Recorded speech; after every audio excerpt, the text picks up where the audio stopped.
भिलाई में युवाओं का दौर फिर से शुरू हो चुका है। भाजपा ने कई युवाओं को मौका दिया है। उनमें से एक हैं वार्ड नंबर 63 सेक्टर 6 पश्चिम के प्रत्याशी भाजपा के मोनीश देशमुख हमारे साथ मौजूद है फ्रेम में।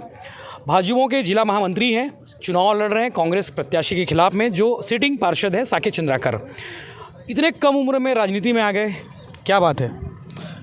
असल बात, मैं मोनीश देशमुख वार्ड नंबर 63 से मेरे पार्षद में चुना गया है भाजपा परिवार से। मैं अभी तक समस्या देखते आया हूँ लगातार मेरे वार्ड वासियों का, और लगातार मैं देखा हूँ आँख में आंसू आते रहे जनता में। तो हम लोग मतलब कभी कभी हम लोग पुलिस परिवार से हैं, तो पुलिस परिवार से हम लोग सहयोग करते रहते हैं। किसी को कुछ होना, किसी को राशन देना, कुछ अपन करते रहते हैं। तो असल बात क्या है, जब उनके घर जाते हैं लोग तो समाधान नहीं हो पाता किसी चीज़ का। तो उस चीज़ को देखते हुए कुछ हमारे भैया लोग हैं जो सहयोग करते रहते हैं लगातार। उस चीज़ को देखते हुए हम लोग को आशीर्वाद दिए, और हमारे भाजपा परिवार से हमको आशीर्वाद मिला और प्रत्याशी बनाए। उसके लिए मैं धन्यवाद बोलता हूँ।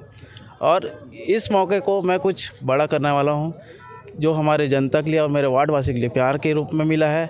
तो उस प्यार को मैं तो फैलाना नहीं चाह रहा हूँ, पर यह है कि उसको अपने वार्ड में विकास के रूप में दिखाना चाह रहा हूँ, ताकि मेरे वार्ड में दिखना चाहिए कि विकास लगातार देख रहे हो आप लोग भी। सेक्टर 7 में भी विकास हुई है ना, सेक्टर 5 में भी विकास हुई है, पर हमारे वार्ड में विकास नहीं हुई है।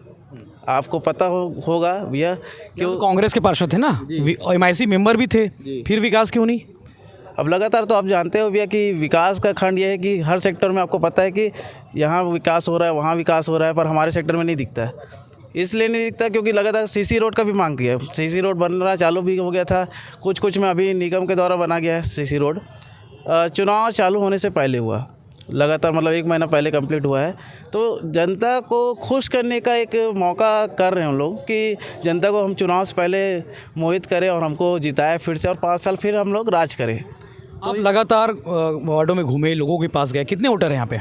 यहाँ पर टोटल 6000 वोटर है। 6000 वोटरों कहीं ना कहीं आप घूमे होंगे, उनसे मिले होंगे। वो क्या समस्या बता रहे हैं आपको? मतलब क्या बता रहे हैं कि भैया आप पार्षद बन के आ जाओगे तो ये कर देना, क्या होता है? अभी तक तो समस्या सबसे पहली बात है कि घरों में राशन कार्ड नहीं होना।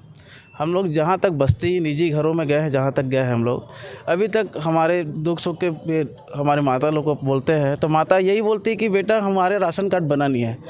तो हम लोग पूछे 15 साल के 20 साल के, मतलब यहाँ पर कांग्रेस की सरकार है, मतलब सत्ता है पार्षद में, शहर सरकार। जी। तो अभी इन्होंने क्यों नहीं बनाया इतना दिनों से? तो बोले कि हम लोग जाते हैं सुबह 10 बजे जाते हैं, 9 बजे जाते हैं उनके घरों में, पर हमको जो समाधान लेके जाते हैं वो पूरा नहीं हो पाता। इसलिए नहीं हो पाता क्योंकि हमारे जो पार्षद महोदय थे पुराने, वो लगातार हर दिन 12 बजे के बाद उठना, ये उनका रूटीन था, जिससे हमारी जनता खुश नहीं है। तो युवा है ना, तो युवा तो लेट सोता है और लेट जागेगा भी। जी नहीं, तो युवा लेट सोता है लेट जागेगा, ये वाला बात नहीं है भैया। इसमें क्या होता है, आप किसी रूप से चुने गए हो और जनता की सेवा करने के लिए आए हो। जिम्मेदारी है आपकी, तो जिम्मेदारी है, तो बिल्कुल आपको निभाना पड़ेगा। आपकी टाइमिंग क्या है सोने की? मेरी टाइमिंग 3 बजे रात की। रात के सोते हो? 3 बजे सोता हूँ। आपको जब फ़ोन करना है तब फ़ोन कर सकते, मैं फ़ोन अटेंड करूँगा। वो मैं सुबह 7 बजे उठ जाऊँगा। 4 घंटे सो रहे मतलब? बिल्कुल। आपको लग भी रहा होगा, शकल से दिख भी रहा होगा, आँख में लेयर भी आ गया होगा। जी। 14 दिनों तक आप राउंड में रहे, और फिर नींद, वो शेड्यूल चेंज हो गया होगा आपका तो पूरा? शेड्यूल तो अभी तो लगातार चल ही रहा है, अभी तो मौका भी नहीं मिल रहा कि सोने का। और अभी तो ये है कि हमारे जितने भी माताएं परेशान हैं, उनको मैं ये बोलना चाहता हूँ कि माता भी निराशा नहीं होना है आप लोग को। आपका बेटा आ गया है, सभी चीज़ का समाधान होने वाला है इस बार। टाउनशिप में श्रमिक बस्ती भी है यहाँ पे, मतलब स्लम एरिया वगैरह कुछ? जी बस्तियाँ हैं यहाँ पर हमारा, जैसे तेलगुपारा है ना, बोरिया बोलते हैं जिसको हम ना, महाराणा प्रताप अपना भवन के पास है बस्ती है, भिलाई नगर बस्ती। तो लगातार हम लोग बस्ती को जब अंदर प्रवेश करते हैं भैया, तो नलों का समस्या, नालियों का समस्या, रोडों का समस्या, लगातार समस्या ही समस्या दिखता है हमारे वार्ड में। ये चीज़ बाहर वार्ड में देखेंगे तो नहीं समस्या दिखता है, क्योंकि बाहरों में तो विकास हो रहा है, पर हमारे वार्ड में विकास क्यों नहीं हो रहा है? ये चीज़ हम जब पूछने जाते हैं हमारे पार्षद महोदय से, पुराने पूर्व पार्षद से, अभी लगातार हम पूछते हैं कि भैया विकास क्यों नहीं हो रहा, तो उन्होंने पेपर में लिख के बताता है कि मैं इतना विकास किया हूँ। भैया पेपर में लिख के आपको बताने का नहीं है, दिखाने का है जनता को। अच्छा, आपके इलाके में BSP कर्मी भी होंगे, पुलिस लाइन में है तो पुलिस कर्मी भी होंगे, उनकी क्या समस्या रहती होंगी, वो क्या बताते होंगे आपको? पुलिस का समस्या यही है भैया, देखो पुलिस वाले तो सभी तो अपने फैमिली है कि कहीं टाइम नहीं दे पाते, पर समस्या यही रहता है कि कुछ कुछ गार्डन हो गया, फैमिली रूप है, जैसे आधा घंटा जैसे मिल रहा है, क्योंकि ड्यूटी से आते हैं, आराम करते हैं, आराम करने के बाद उनको कुछ अच्छा जगह चाहिए जिसमें घूम सके, उससे कोई प्लेस भी नहीं बनी है। आपके पास प्लानिंग है? हमारी प्लानिंग बहुत अच्छी है भैया, क्योंकि मैं इसमें तो बयान नहीं कर पाऊँगा, कुछ नया योजना से हम लोग काम करने वाले हैं और नया सीलस काम करने वाले हैं। मोनीश देशमुख की पढ़ाई लिखाई क्या है? 25 साल है तो अभी हाल में अपने पढ़ाई कंप्लीट की होगी? जी, मेरा डिप्लोमा कंप्लीट हो चुका है सिविल ब्रांच से, और मैं बीए फाइनल ईयर में हूँ।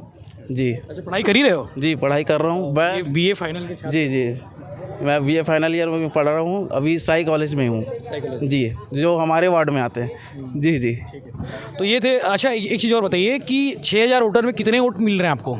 लगभग चुनाव जीत जाओ। लगभग 2000 अंतराल, 2024 का अंतराल है। वोट परसेंटेज क्या है यहाँ पे? यहाँ पर 6000 है, तो लगभग हम लोग अंदाज़ा लिए गए हैं कि 4000 साढ़े 4000 का वोट पड़ेंगे। जी। 2000 वोट मिल गए तो आप जीत गए। प्रत्याशी टोल कितने यहाँ पे? ये देखा जाएगा भैया, क्योंकि देखो मिनिमम हम लोग मान के चल रहे हैं कि 2000, पर उससे 2200 भी हो सकता है, 2300 भी हो सकता है। जी, लीडिंग फैक्टर है। तो ये थे मोनीश देशमुख, जिनका दावा है कि इस बार वो कुछ नया करने वाले हैं। मतलब इस बार क्या, मतलब पहली बार प्रत्याशी बने हैं, चुनाव जीत कर आते हैं तो लोगों के लिए कुछ ना कुछ करेंगे और विकास के लिए उनका पूरा खाका तैयार है। तो अब देखने वाली बात यह है कि 20 दिसंबर यानी कि कल जो मतदान होना है उसमें इनको लोग चुनते हैं कि नहीं, और 23 तारीख को इनका जीत के नाम आता है कि नहीं।